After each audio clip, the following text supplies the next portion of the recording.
الحمد لله رب العالمين والصلاة والسلام على سيد المرسلين وخاتم النبيين سيدنا وحبيبنا محمد وعلى آله وصحبه أجمعين ومن تبعهم بإحسان إلى يوم الدين. با عرض سلام خدمت شما بینندگان عزیز، هر جا که هستید براتون اوقات خوبی را آرزو میکنم. از خدا میخوام که طاعات و عبادات شما مقبول درگاهش شده باشد و در این ماه پرفیض بتونید بهترین وجه در طاعات و عبادات الهی فعال باشید و قلم عفو خداوند بر گناهان شما کشیده شود. اگر انسان به رمضان وارد شد و نتونه کاری کنه که خداوند گناهانشون رو ببخشه، در واقع خسارتمند هست. پیامبر فرمود خسارتمند کسی که رمضان رو دریابد، به رمضان برسد ولی گناهانش بخشیده نشود. یعنی این ماه همه زمینه‌های بخشیدن گناهان فراهم است. امروز هم در مورد احکام روزه صحبت می‌کنیم. مهمان گرامی برنامه جناب شیخ عبدالله کشتکار هستم. ارسلام دارم خدمت. علیکم السلام. از این قبول زحمت فرمودید، بسیار متشکرم. با بینندگان سلام علیکم بفرمایید. بسم الله الرحمن الرحیم. الحمد لله رب العالمین والعاقبة للمتقین والصلاة والسلام على اشرف الانبیاء والمرسلین سیدنا محمد وعلى آله وصحبه اجمعین. خدمت که شما عرض سلام و ادب و احترام دارم. السلام علیکم و رحمت الله و برکاته. در خدمتتون. متشکرم. وقتی که وارد باب روزه میشیم، ابتداً همه از تعریف روزه یا تعریف صیام به تعبیر قرآن کریم میپرسند. روزه خودش تعریفش چی هست؟ معنی اون چیه؟ بله، بسم الله والحمد لله والصلاة والسلام على رسول الله و علی آله و صحبه و من والاه. در واقع در مورد تعریف روزه چنین عنوان می شود که روزه به مفهوم یا معنای لغویش به معنای امساک، یعنی صوم به معنی امساک، یعنی معنای صوم به معنای همون امساک. معنای اصطلاحیش و یا شرعیش اینه که در واقع همون امساک یا پرهیز کردن از همان وقتی که الله و رسولش اونو برای یک نمازگزار تعیین و معین شده است. یعنی این که پرهیز کردن از هر نوع در واقع موردی که از مبتلات روزه به شمار می رود، از همان ابتدای فجر صادق تا غروب آفتاب. یعنی این که در این وقت از همون فجر تا غروب آفتاب امتناع کنه از چیزایی که روزه رو باطل میکنه، چیزایی که روزه باطل میکنه که خواهیم گفت. و در لغت هم به معنی منع و امتناع هست. احسنت. این لغت عربیش. فارسی روزه فکر کنم از کلمه روز گرفته شده، چون یک روز کامل رو رعایت میکنن، احتمالاً از همین مسئله روز گرفتن و اسم روزه رو روش اطلاق کردن. بله، حکم روزه ماه مبارک رمضان، البته خب روزه های دیگه هم هست. بله، در واقع حکم روزه اون چیزی که با توجه به آیات کریمه قرآن کریم و با توجه به حدیث نبوی که از جانب سرور بشریت علیه السلام روایت شده است، حکم روزه یکی از ارکان مهم اسلام و یک فریضه می باشد. بله. پس هر شخصی که در واقع مسلمان باشد، به الله و رسولش ایمان داشته باشد، این که همین روزه همانند دیگر ارکان اسلام، مثل نماز، مثل زکات، بله، با توجه به همون حدیث نبوی که بنی الاسلام علی خمس، شهادت ان لا اله الا الله و ان محمد رسول الله و اقام الصلاه و ایتاء الزکاه و صوم رمضان و حج البیت من استطاع الیه سبیلا. پس این ارکانی که در دین مبین اسلام پیامبر علیه السلام برای پیروان خودش چه معرفی کرده و بر اونها واجب نموده. و در قرآن کریم باز هم آیاتی داریم که دال بر فرضیت این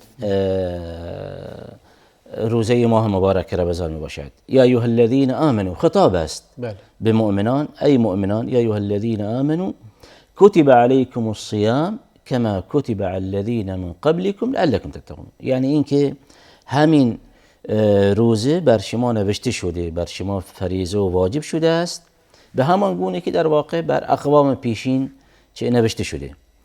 و باز هم در جای دیگر الله عز و جل می‌فرماید که فمن شهد منکم الشهر فلیصم، یعنی هر کسی که ماه مبارک رمضان دریابد در قید حیات باشد، این است که روزه ماه مبارک رمضان به جا آورد. روزه یک ماه کامل، ماه مبارک رمضان، واجب هست، فرض هست بر هر مسلمانی که ایمان به خدا و رسول خدا و روز قیامت و بقیه ارکان دین و ایمان دارد. اینکه کلمه کتیبه رو فرموده است، آیا این، چون این رو سوال میکنم بعضی از معاصرین، یکی از اونهایی که چند مدت پیش هم فوت کرد، این رو میگه که روزه واجب نیست و خیلی از جوانا و خیلی از متاسفانه نخبه های جامعه ما هم به تعبیر دیگری کلمه روشنفکر رو روی خودشون اطلاق میکنند، مبتلا شدن به گفته های این آقا و میگن در قرآن نیست وجوب روزه. نه، در واقع اگر ما بیاییم همین کلمه کتیبه نگاه کنیم، همون معنای کتب الله علیکم میرساند. لا غیر.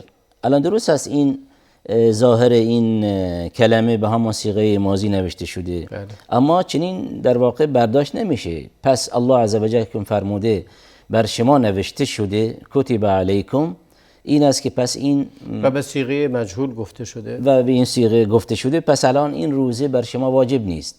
خب ما هم به آیات دیگری، قرائن دیگری در کتاب و سنت هم بایستی بازگردیم ببینیم یک سری احکامی در دین مثلا فعل ماضی دلیل بر این بر قوتش داره، نه بر ضعفش. بله. و این هم هست.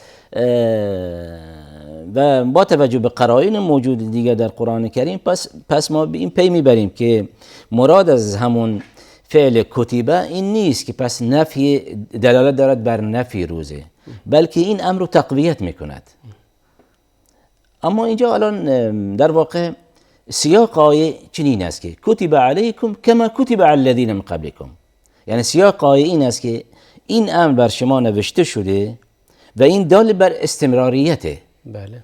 به همان گونه که در واقع همین امری که امروز شما به عنوان امت محمد مصطفی علیه الصلاة و السلام به اون مخاطب میشوید، همین روزه الان با اختلاف در واقع روزها یا مسائل دیگری و یا احکام بر اقوام پیش از شما هم نوشته شده. خود این که فعل ماضی و مجهول هم اومده، آیا دلالت بر قطعیت اون نداره؟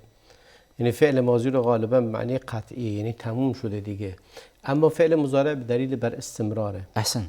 بله، این هم هست. معنی قطعیتش معنی قطعیتش و این که در واقع زمانی که این به این صیغه به کار برده بشه، یعنی این دیگه قابل بحث و جدال نیست. بله. یعنی یک امر تموم شده دیگه، تموم شدنیه. بسیار عالی. این در مورد حکمش. امروز ما داریم کسایی که واقعا روزه نمیگیرن، مسلمانانی که نماز میخونن روزه نمیگیرن، یا بعضیا نماز و روزه هیچ کدوم رو انجام نمیدن، یا گاهن انجام میدن و بعضی وقتا انجام نمیدن، و هستن کسانی که در گرفتن روزه ماه مبارک رمضان تهاون و سستی به خرج میدن. امکان داره بخشی از روزها رو بگیرن، بخش دیگر رو نگیرن، با کمترین سختی، گرسنگی و تشنگی میبینی روزه رو میخورند. عقوبت کسی که روزه نمیگیره چی هست؟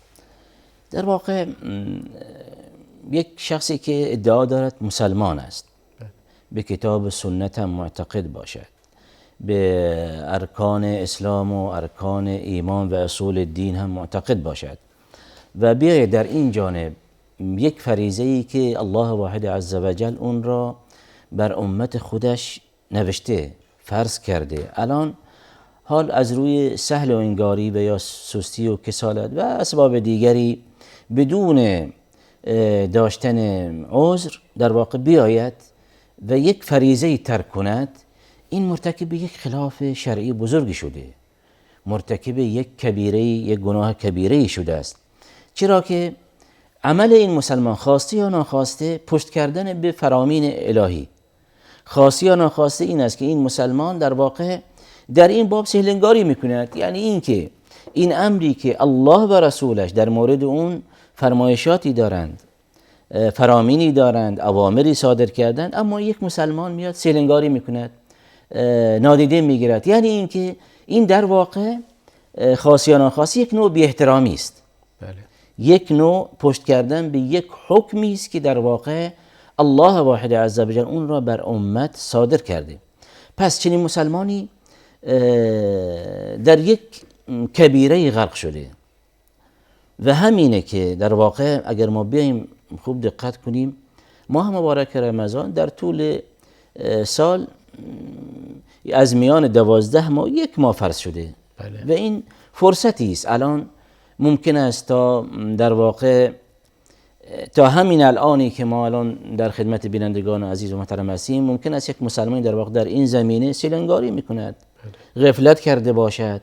پس اون چی که گذشته است، اما از همین الان بایستی که در واقع تصمیم بگیره، تصمیم جدی گرفته بشه که وجود مسلمان، زندگی یک مسلمان بدون انجام تکالیف شرعی در واقع یک بیهودگی است، در صورتی که این انسان مسلمان در این دنیا عبث خلق نشده، بیهوده خلق نشده. و ما خلقت الجن والانس الا لیعبدون. هدف از خلقت یک مسلمان این است که در واقع بندگی خدا کند. بندگی خدا کند. الان یک بنده بیاد در یک زمینه از زمینه هایی که واجب است بندگی نکند، خب این دچار لغزش شده. درست. و در واقع دچار یک گناه کبیره شده است. بله. این که میگوییم دچار یا مرتکب گناه کبیره شده است، این در حالتی که به این فریضه اقرار کند، اعتراف کند که واجب هست، اقرار کند که بله این فریضه است که الله و رسولش اون رو واجب کردند، واجب است و من مسلمان به اون هم مخاطب شدم و برای من واجب است که بایستی انجام دهم. اما من در واقع الان یا از لحاظ صورتی و کسالت و یا اسباب دیگری متاسفانه در این جانب سیلنگاری کردم. این یک نوع اعتراف. با این اعتراف به وجود این فریضه، در صورتی که این فریضه انجام ندهد، اینجاست که حکم شرعیش در واقع مرتکب شدن یک گناه کبیره، یا به تعبیر دیگری مسلمان خودش را به کلمه فسق نزدیکتر میکند. اما در واقع ممکن است مسلمان باشد، اسمش هم مسلمان است، اما اجحاد کند، انکار کند، بگه اصلا روزه‌ای در اسلام نیست. بگوید اصلا روزه‌ای در اسلام نیست. آیا مثل اون شخصی که جناب عالی میدونید کی رو میگم، اون کسی که فرضیت روزه رو انکار کرد و اومد روی آیات قرآن کریم منور داد، آیا این شخصی که این گونه انکار کنه حکم کفر بهش داده میشه؟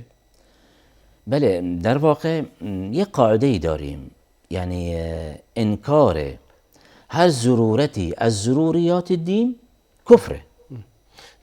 ضروریات دین یعنی چیزی که خیلی واضح و روشنه. اون چیزی که مثل همه ضروریات دیگه، مثل نفس کشیدن، چطوری انسان نفس میکشه، آدم این رو ضروریه میدونه. این گونه هم باید بدونه که این واجبه ولی اونو انکار کنه. بله. پس اینجاست که انکار در واقع همون اوامری که الله عزوجل صادر فرموده و فرمودن که این خط قرمز است. شما با حال که قبول کردی که مسلمانی، یعنی این که باید نماز بخوانی، روزه بگیری، و این هم در واقع شرایط خاص خودش داره. بله. اگر ما خوب دقت کنیم در مورد همین روزه، به هر حال الله عزوجل این روزه فرض نموده، اما اینجاست که اگر مسلمانی عذری داشته باشد، بیماری داشته باشد و الی آخره، الله عزوجل از روی رحمت این مسلمان آمده معاف کرده. اون کسی که نمیگیره از روی عذری داشته باشه، این که معاف هست، و اونی هم که اثر تنبلی میگیره ولی اقرار میکنه به واجب بودنش و اقرار میکنه که روزه رکنی از ارکان اسلام هست، باز هم مرتکب گناهی شده، چه بسا خداوند گناهش رو ببخشه به دلیل توبه یا به هر دلیل دیگری. ولی کسی که این رو از اساس انکار میکنه از ملت اسلام خارج میشه. با انکار کردن این امر بسیار آشکار و روشن، مثل کسی بگه نماز نیست، کسی بگه روزه نیست، کسی بگه زکات نیست، در نتیجه یکی از ضروریات دین رو که به ضروره مردم اون رو میدونن، همه میدونن که این واجبه، اون وقت انکار کنه. اما اگه کسی این رو به خاطر شبهه انکار کنه، نه به خاطر انکار کردن، حالا کسی دچار شبهه‌ای شده بر اثر صحبت کردن شخصی مثل ایشون، انسان‌های دیگه، جوان‌های دیگه دچار شک و شبهه شدن، اونایی که از روی شک و شبهه این کار میکنند حکمشون چیه؟ بعد از میان برنامه جواب رو از شما میشنوم. بینندگان عزیز با ما بمونید، بعد از میان برنامه و ادامه برنامه رو متابعه کنید.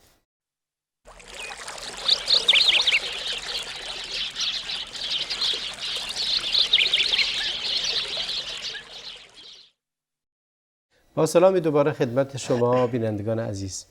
در بخش اول صحبتمون پرداختیم به تعریف روزه، حکم روزه و عقوبت کسی که اون رو ترک میکنه. و آخرین سوالی که از جناب شیخ عبدالله کشکار داشتم این بود که کسی که روزه رو، وجوب روزه رو انکار کنه، بگه فرض نیست و اما این حرفی که میزنه از روی شبهه‌ای هست که دیگران براش القا کردن یا خودش تو شبهه افتاده، با اون کسی که انکار میکنه از روی جحود و عناد، یا انکار میکنه از روی هوا و هوس، یا انکار میکنه از روی اینکه دیگران رو در شبهه بندازه و اصلا اساساً خطه و برنامه‌ای است برای ضربه زدن به اسلام. اینها با هم متفاوتن همه. این کسی که از روی شبهه انکار میکنه، یعنی توی شک و شبهه‌ای افتاده، این رو انکار میکنه، حکمش چیه؟ بله، پس اجازه فرمایید اون چیزی که عرض شد مختصر کنیم در این دو جمله. یک مسلمان در واقع زمانی که روزه ترک کند و یا همین یک رکن از ارکان اسلام ترک کند، بین خارج از دو امر نیست. یا اینکه در واقع ترک کردن این فریضه از روی سستی و کسالت، در این قسمت اینجاست که حکم شرعی اون در واقع همون مرتکب خلاف شرعی شده، مرتکب گناه کبیره شده و اینجاست که مجالی برای او هنوز باز است که در واقع خودش رو تدارک ببینه برای خودش و توبه و استغفار کند. مورد دوم نگاه وقتی ترک کردن یک فریضه از روی جحود، از روی انکاره، اینجاست که این قضیه این فرد مسلمان به کفر میکشاند. این دو مورد. الان اون چیزی که شما فرمودید، گاه وقتی یک مسلمان دچار شک و شبهه است. اولین عرض کنم برای اینکه اگر ما خوب بیاییم دقت کنیم در این باب، در این گونه مسائل، باز هم مرتکب شدن یا دچار شک و شبهه شدن باز امر خطرناکی است. چرا که آیا تعویل به کفر درسته اینجا؟ اگر کسی به تعویل یه چیز رو انکار کنه، نه به جحود بلکه به تعویل. بله، اینجاست که در واقع قبل از این عرض کنم پیامبر صلی الله علیه و میفرمایند که الحلال بین والحرام بین و بینهم امور مشتبهات الی آخر حدیث. پس اینجاست که اگر خوب دقت کنیم به این قضایا، در به ویژه یک سری احکامی داریم در قرآن کریم به وضوح روشنند، در مورد همین ارکان اسلام واضح هستند. چرا که در مورد تک تک این ارکان اسلام آیاتی در قرآن کریم داریم. مورد دوم، در مورد تک تک این ارکان اسلام به تفصیل و روشنی در سنت بیان شدند.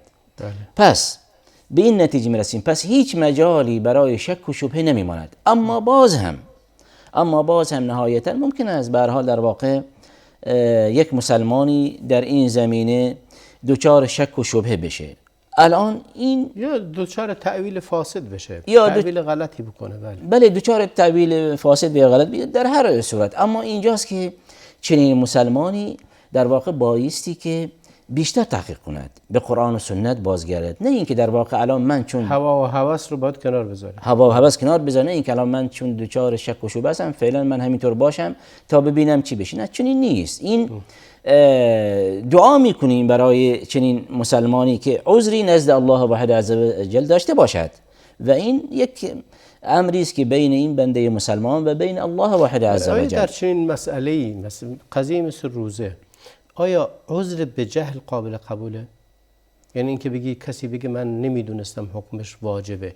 البته خب هستن کسانی واقعا این رو ندونن، اونم البته تعداد بسیار اندکی، کسانی که دور از تعلیم و آموزش بودن، کسانی که واقعا نمیدونستن. خیلی هستن از مسائل بسیار بدیهی سوال میکنن، ولی وجوب امری مثل روزه که امر بدیهی هست بگه من نمیدونستم واجبه، آیا ازش پذیرفته هست؟ معذور حساب میشه؟ اینکه یک شخصی بیاید در واقع بگوید که من اینو نمیدونستم، ولی الان در واقع در مورد صادق بودن این شخص در این ادعا بین خودش و الله واحد عز و جل، درست. و حکم فقهی ظاهرش الله اعلم ممکن است بله معذور باشه، نمیتوان روی چنین شخصی اگر واقعا نمیدونه معذوره. مخصوصا در مورد یعنی اگر خوب دقت کنیم حتی اجماع اهل علم بر این هستند که در مورد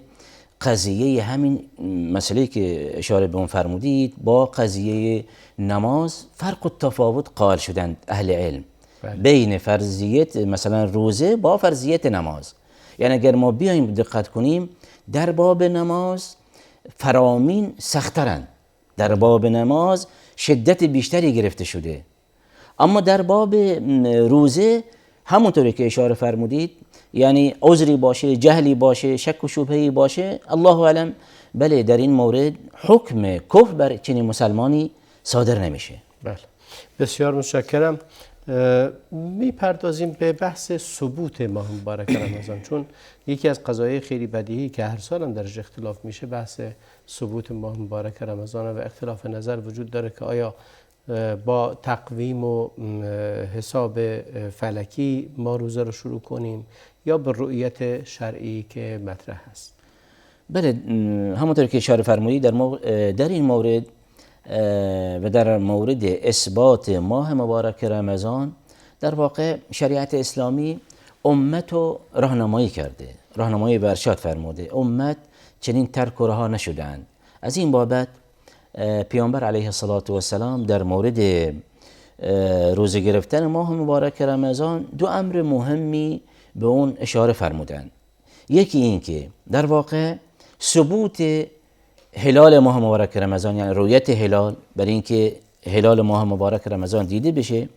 مورد دوم کامل کردن 30 روز ماه شعبان. الان در یک فرمایشی پیامبر علیه السلام میفرمایند که صوموا لرؤیته و افطروا لرؤیته. یعنی اینکه شما هر وقت که ماه مبارک رمضان، هلال ماه مبارک رمضان رو مشاهده کردید، اون وقت روزه بگیرید. پس الان اینجاست که روزه ماه مبارک رمضان منوط و وابسته به رؤیت هلال. این یک مورد، این به عنوان یک قاعده شرعی است که همه مسلمانان بایستی تابع اون باشند. این یک مورد. مورد دوم اون چیزی که اشاره فرمودید، بله هر سال در اول ماه مبارک رمضان بحث و جدل‌های، گفتگوهایی میشه، اختلاف نظرهای، اختلاف دیدگاه‌های پیش میاد که بله الان یکی این عنوان میکند که رؤیت هلال، یکی حساب فلکی و الی آخره. اما اینجاست که پس در وهله اول اون چیزی است که تقریبا مورد اجماع اهل علم و اون چیزی که اهل علم بر اون هستند، اون چیزی که مد نظر قرآن و سنت رؤیت همون ما چشم عادی رؤیت بشه، چشم عادی رؤیت بشه. مورد دوم الان باز هم در صورتی که خب یک مسلمانی سال مثلا خب گاه وقتی هلال رؤیت نمیشه، الان به خاطر ابری بودن هوا، به خاطر شرایط جوی، به خاطر شرایط جوی یک سری مسائلی پیش میاد که بله اینجا رؤیت در واقع معذوره. اینجاست که باز هم پیامبر علیه السلام در این مورد باز هم راهنمایی فرمودند. در این صورت پس اینجاست که اگر چنین شد شما بیایید ماه قبل از ماه مبارک رمضان که شعبان باشد 30 روز کامل کنید، فان غم علیکم فاقدروا له. اگر در واقع اینجاست که به لحاظ شرایط جوی ماه دیده نشد، شما همین کارا بکنید، برگردید به حساب. پس اینجاست که یعنی اگر خوب دقت کنیم، متاسفانه یک سری بحث و گفتگوهای میشه، اما اگر خوب دقت کنیم حدیث و شریعت واضح و روشنه. پس در صورتی که همون مورد اول رعایت نشود، ممکن نباشد، شما برگردید به همون حساب و کتاب. یعنی حساب و کتاب باز هم در شریعت اسلامی در واقع نادیده گرفته نشده. اما اشکال در اینجاست که اگر ما بیاییم قاعده اول که مد نظر شریعت، مد نظر کتاب و سنت باشد، اون رو نادیده بگیریم و به جای اون همان بحث حساب فلکی قرار بدهیم، اینجاست که متاسفانه اشکالی پیش میاد و اینجاست که اختلاف نظرهایی هم پیش میاد بین اهل علم متاسفانه. بله. چگونه میشه که بین این دو تا، آیا اینکه به رؤیت باشه به یسر اسلام نزدیکتره یا اینکه به حساب فلکی باشه دیگه مردم زحمت نکشن نرن دنبال اینکه با تلسکوپ نگاه کن و با نمیدون فلان نگاه کن و منتظر هلال باش و کدومشون به روح شریعت به عنوان اینکه احکام شرعی بر اساس یسر و آسانی گذاشته شده، بر اساس اینکه در دسترس همگان باشه. همگان علم حساب و کتاب بلد نیستن. کدومشون به این کلیت اسلام نزدیک؟ بله 100% و شکی و شبهی در این نیست که اون چیزی که الله و رسولش برای بندگان مقرر فرمودند اون به روح اسلام نزدیکتره، اون به یسر و سهولت نزدیکتره. اون در واقع همه میتونن ببینن، حتی اونی که سواد نداره، حتی اونی که دیوونه است، حتی اونی که همه میتونن نگاه کنن و رؤیت کنن. یا رؤیت میشه یا نمیشه، ولی همه بلد نیستن حساب فلکی رو حساب کنن. اصلا هدف از تکالیف شرعی این نیست که امت رو به مشقت انداخته شوند. هدف این است که در واقع این مسلمان تکلیف شرعی خودش انجام داد به یسر و سهولت. یرید الله بكم اليسر ولا یرید بكم العسر. آیات فراوانی ما داریم که الله عز و جل به یسر و سهولت دعوت میکند و میفرمایند که این دین یسر است. ان هذا الدین یسر. پیامبر صلی الله علیه و میفرمایند. پس اینجاست که اگر الان ما بیاییم در واقع این امر مهم رو تعطیل کنیم و بگوییم که نه الان دیگر پیشرفتی حاصل شده و باعثی به حساب فلک باشه و الی آخره، اینجاست که ما آمدیم در واقع یعنی خودمون برای خودمون یک در واقع مجوزی صادر میکنیم که ما به لحاظ روحیت مسلمانان و به لحاظ یسر و سهولتی که مسلمانان به اون نیاز دارند علیاذ بالله از الله و رسولش بیشتر آگاه تریم، در صورتی که چنین نیست. اون چیزی که الله عز و جل مقرر فرموده برای بندگانش اون صالح است برای هر زمان و هر مکان، برای با وجود تمام شرایط. پس اینجاست که شکی نیست که ما بایستی به همان اصل قاعده اسلام، قاعده رؤیت بازگردیم، در صورتی که عذری باشد به همان مورد دوم. بسیار عالی. میپردازیم به آداب روزه. روزه آداب مجموعی از آداب داره. آداب روزه چیه که بعد میریم سراغ بقیه واجبات و ارکان و سنتاش؟ بله در واقع اگر ما بیاییم خوب و دقت کنیم تمام عبادت ها برای خودشون یک سری آدابی دارن. بله. تمام عبادت ها، تمام تکالیف شرعی که الله عز و جل برای بندگان مقرر فرمود یک سری آدابی دارن.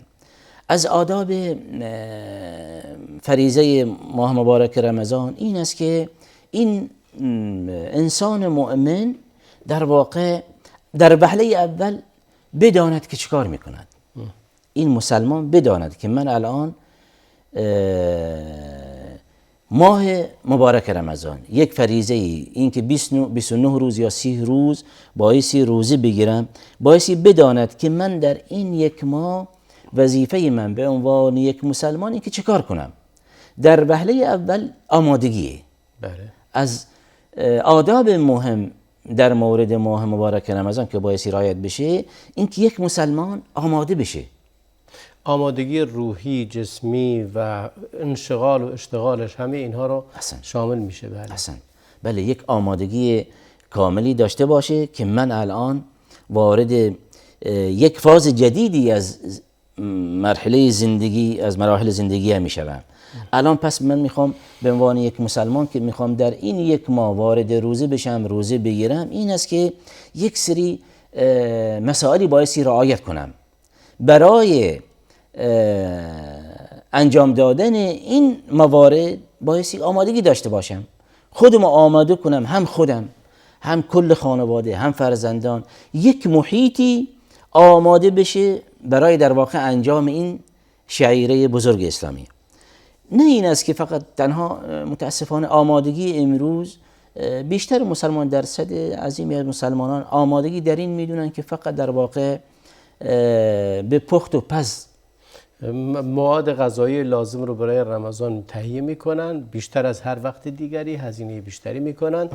متاسفانه آمادگی رو در فقط همین بخش میبینن. بقیه مسائل دیگه مخصوصا آمادگی معنوی و روحی برای استقبال این ماه مبارک رمضان و برای وارد شدن به این ماه رو کمتر بهش توجه میکنن.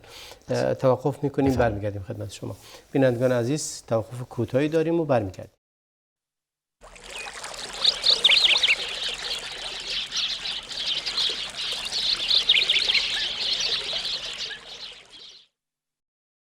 با سلامی دوباره خدمت شما بینندگان عزیز. در مورد احکام روزه داریم صحبت میکنیم. در بخش دوم صحبتمون به اونجا رسیدیم که در مورد آداب ماه مبارک رمضان صحبت کنیم که اولین آدابی که کارشناس برنامه به اون اشاره کردند عبارت بود از آمادگی برای ورود ماه مبارک رمضان بود. جناب شیخ عبدالله، بحث آداب دیگری که در ماه مبارک رمضان وجود داره و اون رو رعایت کردنش کمک میکنه به این که به بهترین وجه ما عبادتمون رو انجام بدیم. بله همونطور که عرض شد، پس در وهله اول آمادگی و همونطوری که در این مورد اشاره داشتیم. مورد دومی که میتوان در این باب به عنوان آداب و عنوان کرد این است که در واقع در همین ماه مبارک رمضان ضمن آمادگی این یک مسلمان خودشو در واقع آماده به لحاظ روحی و شرایط روحی روانی آمادگی کنه. مورد مهمش این است که این مسلمان خودشو از هر نوع مشغله فارغ کنه و به سوی چه تلاوت قرآن رو بیاورد. یعنی این که بیاید در همین ماه مبارک رمضان این امر مهم در واقع غنیمت بشمارد که من در این ماه مبارک رمضان غنیمت رو بشمارم و به عنوان تلاوت قرآن به عنوان یک امر تعبدی و به عنوان یک امر عبادی بزرگی انجام دهم و همچنین در واقع اوقات مشغول کردن به دعا و راز و نیاز و دیگر مسائل. دعا کردن در ابتدای ماه وقتی که رؤیت هلال میشه جزء آداب هست یا؟ بله، همونطور که عرض شد دعا برای یک مسلمان یک امر مهمی است. غیر از اون فقط برای رؤیت هلال؟ بله، برای رؤیت هلال از همون ابتدای جزء آداب هست. ابتدای رؤیت ماه مبارک رمضان در واقع اینجاست که یک مسلمان با رؤیت ماه مبارک رمضان از آداب اینه که با این رؤیت این ماه شاد و خوشحال میشه و این یک نوع ادبی است و اینجاست که پیامبر علیه السلام در این زمینه باز هم راهنمایی فرمودند که با رؤیت ماه مبارک رمضان این دعا گفته بشه که اللهم هله علینا بالامن والایمان والسلامه والاسلام ربی و ربک الله. یعنی این که دعا کرده میشه، از الله واحد عزوجل خواسته میشه، دعا راز و نیاز میشه که یا الله اللهم هله علینا بالامن والایمان، این ماه مبارک رمضان ماه امنیتی و امانی باشد برای ما. در این که گفته میشه هلال و خیر و رشد، این در مورد ماه رمضان هست یا در مورد همه وقت؟ هلال و خیر و رشد باز هم در مورد همون رؤیت ماه گفته میشه.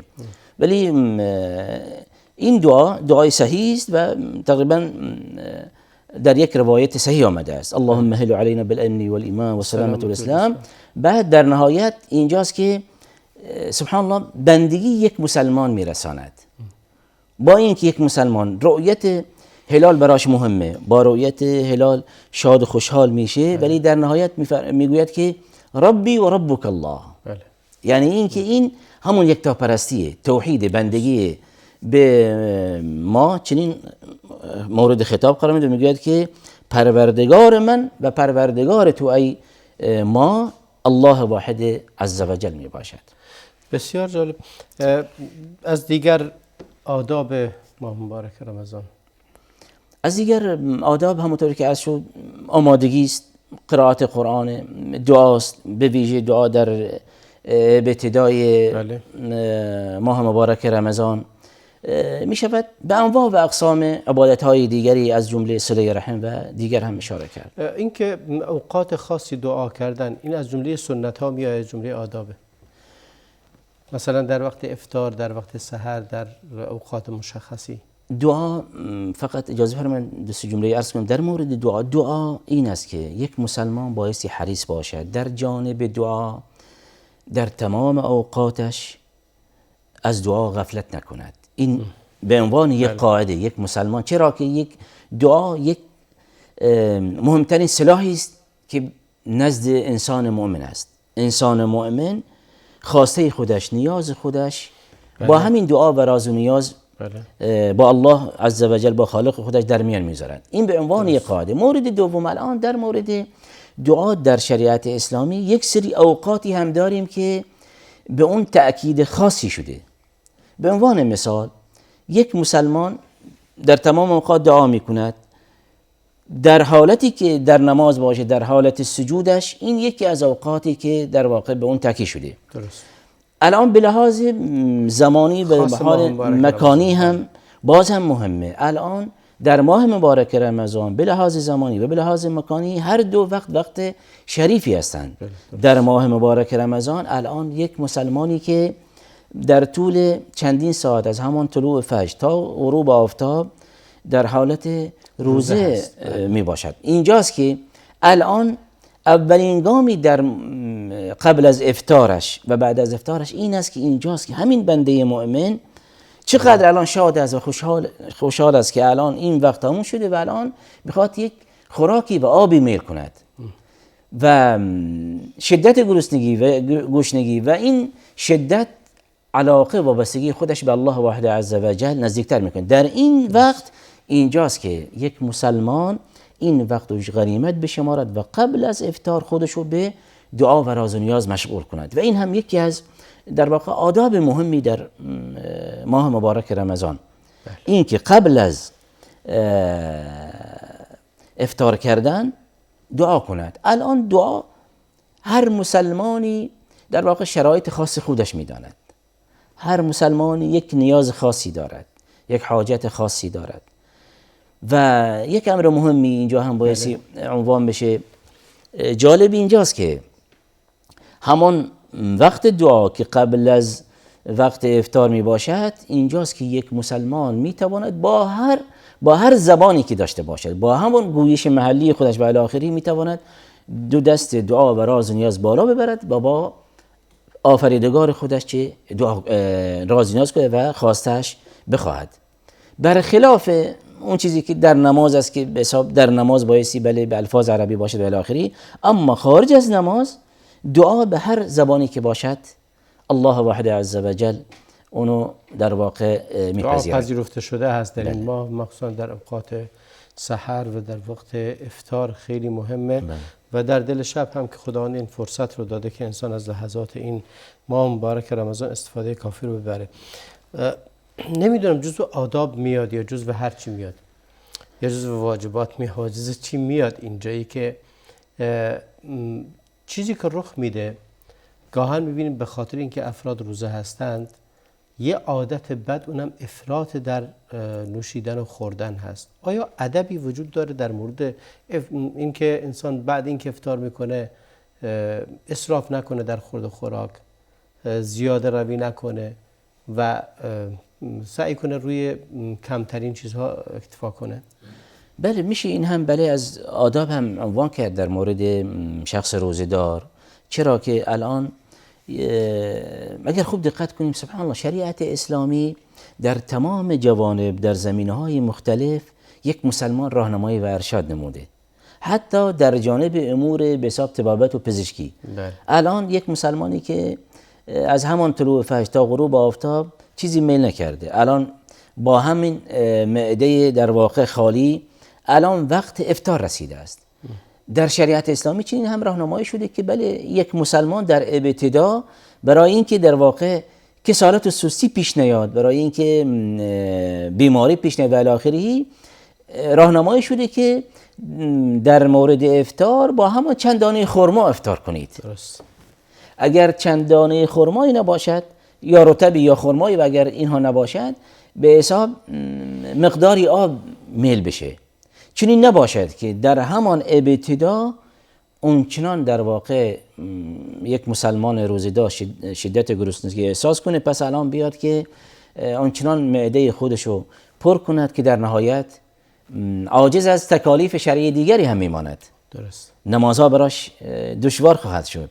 پس اینجاست که بله این هم از آداب مهمه، این که در این زمینه یک مسلمان بایستی همین قضیه هم خوب رعایت کند که هم از یک طرف مورد شرعی رعایت کرده و از طرف دیگر مورد پزشکی در این قضیه. بله بسیار جالب. بریم سراغ در واقع اینکه یکی از قضایایی که خیلی مهمه قبل از اینکه وارد ارکان بشیم غنیمت شمردن این ماه هست. اینکه این ماه رو غنیمت بشماری یه فرصت محدود، یه فرصت بسیار طلایی هست. همونطوری که رسول الله علیه السلام یکی از قضایایی که من در ابتدای برنامه که شروع کردیم به گوشه از اشاره کردم، اون حدیث که می‌فرماید خسارتمند کسی که رمضان رو دریابد و گناهانش بخشیده نشود.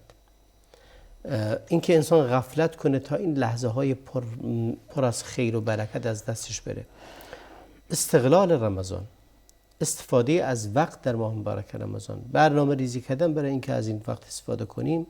توصیه جناب عالی در این باب چی هست و چگونه باید نگاه کنیم به این اوقاتی که در ماه مبارک رمضان ما خیلی رو داریم متاسفانه شبها رو به ورق بازی، روزها رو به خوابیدن میگذارن و شب تا صبح بیدارن ورق بازی میکنن. آیا این اجحاف در حق خودشون نیست؟ بله، فقط اجازه فرمایید یک جمله در مورد دعا اضافه کنم.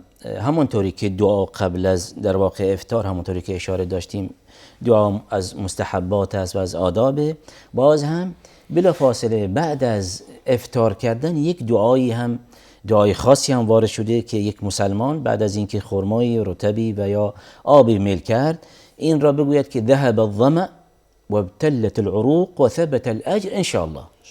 این هم دعایی است که یک مسلمان در واقع بعد از افطار کردن رعایت کند و این امر بسیار مهم و پسندیده است.